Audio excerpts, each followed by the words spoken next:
Hello, welcome back to my haunted library. It's Regina. It's good to see you all. This is going to be a really rambly video because I've just been having such a great week. I'm really feeling spring fever, and that's why I haven't done a video in about a week or more because I've just been out enjoying this gorgeous weather and I'm soaking up all that energy. I'm feeling my Roman spring like big time and it just feels so good. So I want to share the love a little bit, but I'm going to be talking about all kinds of things in this rambly video, so you might want to, or I'll put timestamps below. I'm saying you might skip ahead. I'll have timestamps in case you want to just move on to the next topic. But gee, where to start? Well, let me start with a review of what I've been reading. I haven't been reading that much because I've been out enjoying myself, but I did read The Well at the End of the World by Andrew Lyall, our own Andrew from Grumpy Andrew's Horror House. Big fan of his channel, and I'm a big fan of him as a writer, and I was thrilled to have him send me a copy of this with no obligation to review, but of course I couldn't wait to dig into it. I have to say it's really, really good. He really sent me a nice card with this too. He's a very cool guy. He contributed stories to the anthologies that I did, which if you don't know, check out the 3 anthologies I've already published. I've gotten a few questions about do I plan to do another one. I'm sure I will down the road. I've been really kind of busy with other things as you know, as it happens. But Andrew, as soon as he wrote his short stories for those anthologies, I knew that he was an incredible writer, like really polished. He also wrote an article for the current issue of Bookworms. I'll have the link below. We've sold half of these, and I'm not going to print another batch, I don't think. So get yours today. You can buy it online, but you can't read it online. And if you want to go super old school, you can order it via the coupon in the back. So this is the aesthetic that we're going for with this. And so far, people are loving it, getting great reviews on Etsy where you can purchase it. And I'm really looking forward to putting the next issue together. And also, James and I, we just recorded the first one yesterday, so that should be posted soon. And I'm going to put it in my community tab or else put it out as a separate video. But we are starting this cool weekly podcast for Bookworms where we're talking about horror writing topics. So check out the podcast. I'll let you know when that's up. That's going to be really cool. We're talking all horror writing and this kind of thing.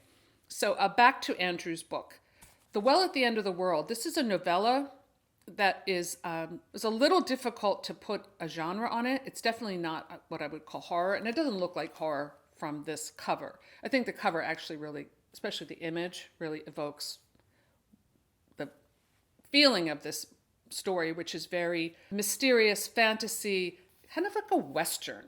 It has like a Western, an Old West feel to it. It's kind of a mix of fantasy, sci-fi, fairy tales. It's about a young girl. It starts when she's young and then it kind of goes throughout her life, it kind of checks in with her throughout. So even though it's a short work, it has a lot of breadth, has a lot of depth. This girl named Jemima, and she is, I think, 11 at the beginning of the story, and she and her mother are living in this small town. Like I said, it feels like an Old West. It's also in the language, the characters' names, like Jemima, Jebediah, the schoolmarm, this kind of thing. And the town is quietly suffering from like a drought. So there's this sense of foreboding, like that they're running out of water and they're rationing water. And there's a feeling like, the water's running out. So we have this kind of backdrop of quiet desperation, but then there's a child's mind as she's kind of, being a child, she's living very much in the moment. Beyond the town are what's called the plains, and it's just like a desert wasteland. And in the distance are mountains. You can kind of feel the heat waves and the tumbleweeds and the sand, and it's very barren. And anyone who's ventured out, like Jemima's father, they don't come back. So there's a lot of fear in this town. And then one day this stranger called the storyteller kind of stumbles in from the desert. Like you see him approach like this dark blob and this posse of men come out and bring him back, and he doesn't talk, and he's stays in Jemima's bedroom. Well, she's not in there with him, but she's like, he's staying at their house, so she moves into her mother's room and gives him a chance to recover, and then he starts communicating with the girl telepathically and starts telling her stories about this planet, and then these kind of origin stories. Then it gets into like what happens with the stranger. Something kind of bad happens, and we don't see him anymore. And then Jemima grows up, but we're feeling these sort of vignettes into this conclusion. And there is a well at the end of the world. The well is an actual well, and it's also highly symbolic. So maybe I didn't describe it too well, but that's kind of what this is about. It's definitely worth a read. Andrew's writing is excellent. I'm going to give this one 5 stars. I feel like it's almost part of the beginning of a much bigger work. Like this could be expanded into a fantasy series even. So definitely check out this book by Andrew Lyall. I will link it below. And maybe I'll even do some giveaways coming up for this, because I'd really love to have more people read this. It's not a big commitment, it's a novella. It's a good way to sample his work if you're not familiar with it. His writing is excellent. It's smart without being flowery at all. It's very concise. Definitely check that out, and check out my reading vlog where I talk a little bit more about it, but I might have just pretty much said the same thing I said now, but anyway, I did talk more about that. So what else? Oh, well, I had a really great night the other night that I'm still just like tingling from. I had one of those rare nights out where everything falls into place. Joe, my husband, and I once had one of those nights in New Orleans. It was a New Year's Eve, and I was like feeling really crappy, and I was like, I didn't want to leave my nice hotel room. And I'm like, let's just stay home and watch TV and quietly get drunk like we usually do on New Year's Eve. And he's like, no, we're going out. And I'm so glad we did, because it was just one of those nights where we hit every cool thing, including being swept up in a improvisational parade down a canal street. I mean, it was an epic, epic night of just one great moment after another, and just so much fun. And that doesn't always happen, especially because I don't go out that much. But I went out, and I was actually feeling that way too. My friend Penelope, she's like, "And you want to come out?" And I'm like, I got out, and it was a beautiful night. We went to, had a nice dinner, and we went to New Hope, which is my hometown. And I don't live there anymore, but that was like the town that I grew up outside of town. But that was like kind of this little, it's like a tourist town right on the Delaware River. It's pretty famous for being like it was kind of like a gay capital of outside of New York, Like we had gay bars back in the 60s, And it has a lovely theater there, and it's just a really quaint town with great restaurants and all kinds of stuff. So we went there, we had a great time. We walked across the bridge over to Lambertville, New Jersey, which is also a great little town, famous for its restaurants and its antique marts. So we went to an art opening, which was a blast. It was packed full of people, and we were like rubbing elbows with the cognoscenti of New Hope. There's a lot of wealthy people there. So we had a really good time. And then after that, we checked out this, we just kind of wandered, and we just happened to go into this punk rock show that was next door, and we hung out there for a while. Saw some really fun, like really loud music. And then we went exploring a little more, hung out in my favorite wine cellar and had some delicious wine, and then ended up at like a dance party at John and Peter's, which is a famous spot for rock and roll. It has not changed since I started going there. I spent my 25th birthday, I remember like dancing in my Reeboks there, and so just kind of going back, and we were dancing, and it was all like pink flamingos everywhere. Really had a great time. And then that energy of that night kind of rolled over into the next night, where Joe was playing with our friend Greg McGarvey, who I've mentioned on this channel before, excellent musician, and another guy, Frank, who plays fiddle. They played at this place called Albert Hall, which is way in the middle of the Pine Barrens in New Jersey. And if you've never experienced the Pine Barrens, it's pretty cool. I mean, it's gotten a little more built up. Because the first time that Joe and I, in fact, the only other time we went to Albert Hall, and it's kind of like, I mean, it's like a little Grand Ole Opry in the middle of the Pine Barrens, is how I could describe it. It's all country music. Like I was saying, the last time I was at the Albert Hall was Joe and I were driving our Volkswagen Bug. It must have been 1982 through the Pine Barrens. And at that time, they built an actual paved road that goes to this place. At that time, it was like a dirt road with like sand and rock. And that's the night we saw the Jersey Devil. I swear to you, we both saw it. My husband is the most logical person. We're complete opposites. I'm not logical at all. He's the most logical person I've ever known. Like that kind of scientific brain. I mean, he's artistic, but he's not like woohoo like me. He saw it. He said that it wasn't just a dog that we saw. It was something otherworldly. So we were looking for the Jersey Devil that night. We heard a scream that could have been the Jersey Devil, but it wasn't as barren as it used to be. But this place was still very cool, and he played beautifully. They did an incredible set. I felt like their groupie hanging out in the dressing room with them, and they played so great. They brought the house down. Really appreciative crowd of mostly, older people, let's be honest. But, it's great that there are like these enclaves that appreciate music like that. So they invited Joe and the rest of them back because they were so good. And I was really proud to see Joe playing live music again, because that's always was a really big part of his life when he was younger. And he never really stopped playing, but he hasn't really been playing much like performance. And I forgot to mention that in South Jersey that night, we really had the full experience, because after we left the Albert Hall, we were going to stop at this Roadhouse. And it's kind of like Patrick Swayze, the movie Roadhouse. But we've never been there at night.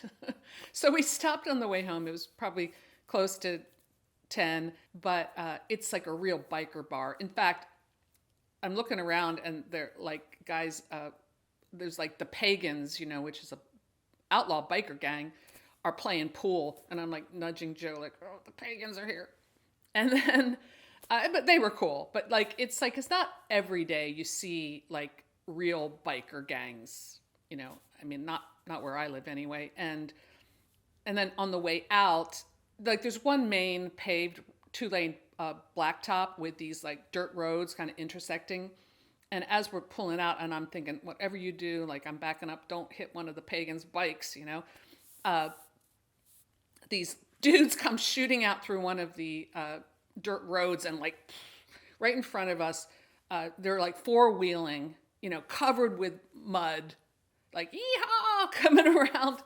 It was so awesome. And I'm like, okay, last night it was pink flamingos, and tonight it's Pagans. So it was really a full experience, and I'm glad I live in an area where I can access these different worlds. It's pretty cool. That was just last weekend. And then, I really have been, I put this on my Facebook page, and I got a little, some critical comments back, but I don't care. I just discovered this band that I really love. And I mean, they've been around for a few years, but they were kind of new to me. I actually had heard of them a little bit before. Anyway, Greta Van Fleet. And since I'm going to talk about rock and roll, why don't we just cue the intro?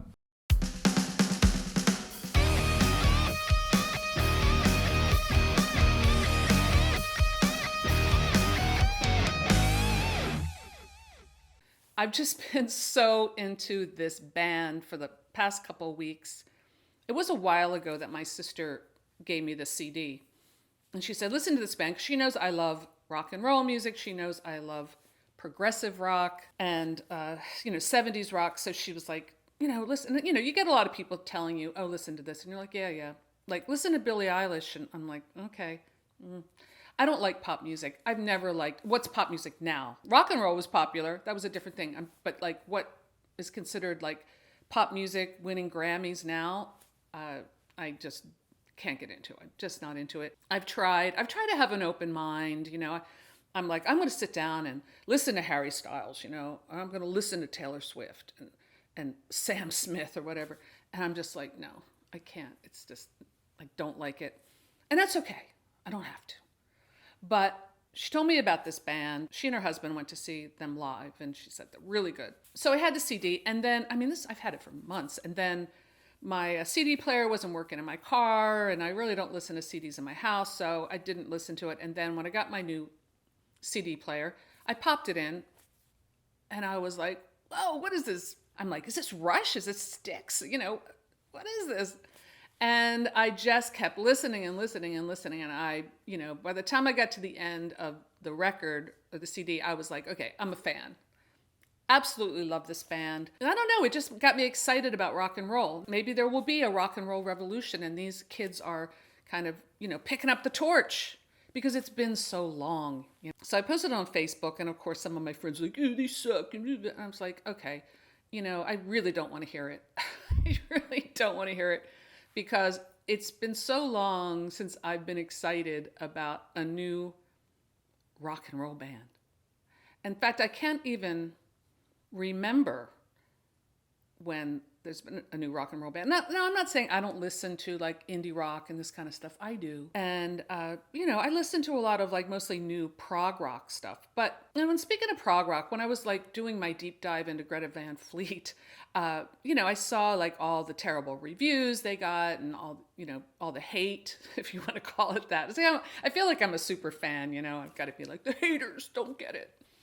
But I was reading a review or an interview with Porcupine Tree, what's the lead singer name? Steven Wilson, I think. And he was just like, saying how much, this was a couple years ago, so maybe he didn't hear the new record or whatever, but it was like, they're terrible, they're awful, and I'm so bored with guitars.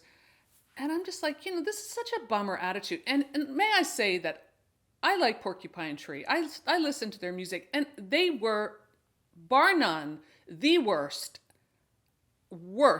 band I've ever seen perform live, ever.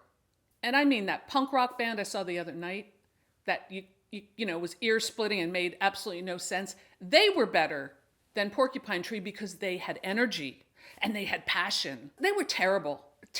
Now, some bands, and look, a lot of prog bands are like this. Let's be real. They're studio bands, and they only have to play live because they need to make money that way. That's what I felt with this band. They were horrible. So for him to be criticizing Greta Van Fleet is just really just a shitty attitude. And I never curse on my channel, but it does like get me mad. I think if anyone's going to bring in a rock revolution, it's going to be these kids. I'm telling you. And I know everyone's like, okay, boomer. Yes, it appeals to people my age. But let me tell you, what was the last big rock star that came around? I don't know. Axl Rose, Dave Grohl. I'm talking like that in the top charts, not just the cool band that you like. Yes, I loved the White Stripes and I loved all that. I loved Oasis. Anytime like a new rock band came out, I was definitely there for it. But Dave Grohl, all of these guys, they're old now. Okay? Like me. We're old. And that's fine. Like I would love seeing Metallica live now, but they're like my age. Rock and roll is always a youth movement. And when a band that comes along, like I remember when Nirvana came out, they weren't universally loved. Go back and read some of the early reviews of Nirvana and tell me that everybody loved them. I remember people say, oh, they're just like another Steppenwolf or something, Any band that comes out that evokes a strong reaction, whether, hate or love, like Greta Van Fleet obviously is the band to watch. Evoking that reaction is telling you they're doing something right. Yes, I'm hearing the pastiches. Of course, I'm hearing the Zeppelin, the Rush, the Styx, the Heart, Hocus Pocus by Focus, yodeling. I'm hearing that. I'm hearing some Pink Floyd in the arrangements. But that's the music I love, so I'm going to love this. I don't think they should be just written off as just like a copycats or a tribute band. Not at all, because they just have a new single out and it's really excellent and it's going in a different direction. I'm very excited about this band. I can't stop listening to them. I think they're amazing. And if you haven't sampled them yet, just listen to it. I think the song that really sold me was the first cut on the record that I have. And that was, the song's called Heat Above. I'm just like, wow. And there has not been a set of pipes like that has come along in a really long time. These kids rock. And, the fact that they're so young, that they're in their 20s, and that, nothing against the old guys, but that requires a certain energy level, like just a blast. And, they look good without their shirts. And, it's great. It's awesome. I'm totally here for it. In fact, I bought my ticket to see their show in Philly. They're filling arenas, and I'm not a big fan of arena shows. Well, I saw Elton John last year, but I'll make rare exceptions, but I won't go to see like big shows because I've just, I hate crowds. It may be that people my age are so thirsty for this type of music to come back that we're just like, bring it, because I'm sure their fan base are people my age and hopefully young kids who are going to see them and think they're cool and start their own rock and roll band. And when people are spending that money to see them live and buying their records, well then, the record companies will sign rock and roll bands again. And that's how you start the rock revolution again. So when I'm reading, Porcupine Tree talking about, rock's dead, it's dead. It's like, dude, no, you're dead because I saw you perform live and you just didn't have anything to give. So, I'm getting really passionate about this, but that's just where I'm at. I'm like going on all cylinders this spring and I'm feeling really good. One more thing I wanted to mention about Greta Van Fleet, and it's kind of, I'm really going off now on this one, but I think it's very strange because I don't talk about this project on this channel because it has nothing to do with horror, but oh gosh, it was probably, I started the project in 2006, so that's how long ago it was. But I did a film project called Gemini Rising, which was it was a web series, won a Webby honoree in 2009, so very proud of that. So Gemini Rising is a web series about a 70s progressive rock band that never made it. And it's kind of like Spinal Tap, it's supposed to be funny. But as I was finding out about Greta Van Fleet, I'm like, this is weird because they're doing all the kind of, especially in the new video, like holding the swords and wearing the gowns, like the capes and stuff, and doing real like 70s prog rock. I'm like, this was so much of like what we were doing in this project. Not only that, our record was called Star Child. Theirs is called Starcatcher. My characters, Robert and Richard, were fraternal twins, a singer and the guitar player. These guys are Josh and Jake, fraternal twins, singer and guitar player. Just some weird similarities going on. In fact, at the very end of this video, I'm going to put up Star Child, this song that I co-wrote with a musician named Anton Roulart, who is a prog rock guy. And again, it's a comedy, so it's supposed to kind of hit that sweet spot between sort of cringe and comedy.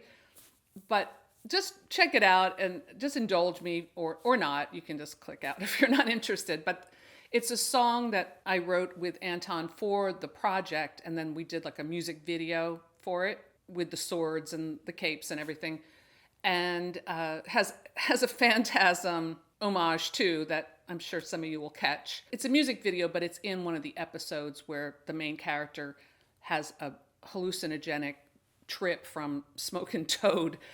That's kind of what the things that I was exploring with that project. Nothing to do with horror, but if you want to indulge me, just stick around to the end. So let me know in the comments below if you have anything to say about anything I mentioned on this crazy rambling video today. I would love to hear your thoughts.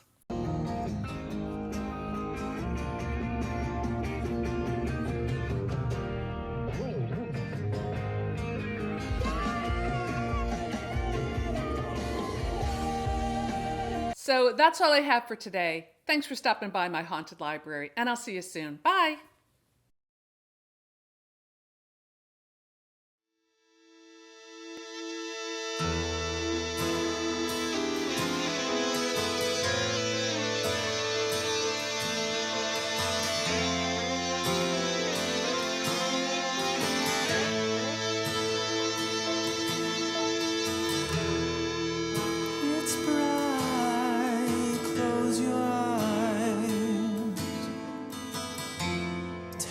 for your clothes, bathe in the light. Your inner star child knows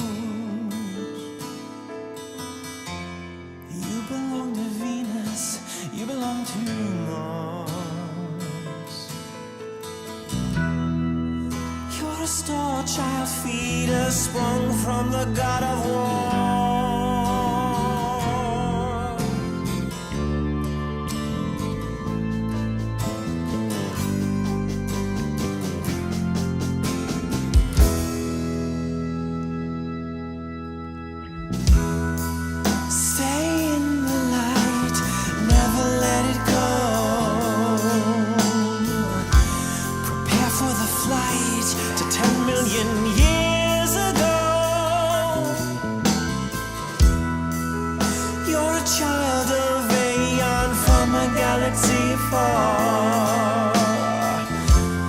You were sired and conceived on the point of a star.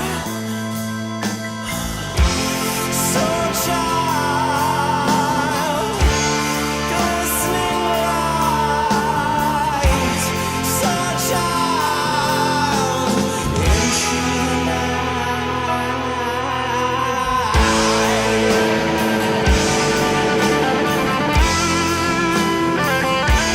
into the